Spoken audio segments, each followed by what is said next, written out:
La pire des choses, ce serait d'abandonner et de considérer qu'il y a des territoires sur lesquels on ne peut plus aller.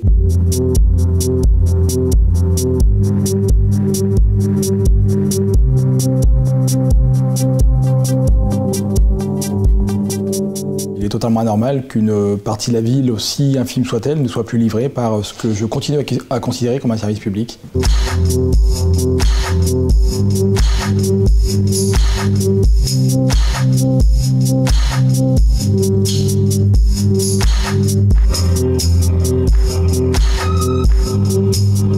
Ils font état de difficultés pour le livreur, de difficultés en point de vue sécurité. Ils nous donnent un chiffre qui en plus est un chiffre national de 52 agressions qu'ils auraient eues sur l'année en France en 2017.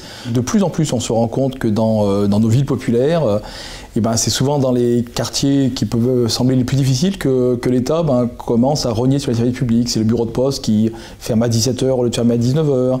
C'est des fermetures de plus en plus importantes. C'est les services de l'État qui sont moins présents. Et ça commence à être dramatique parce que l'insécurité se nourrit aussi du fait que les services publics soient de moins en moins présents.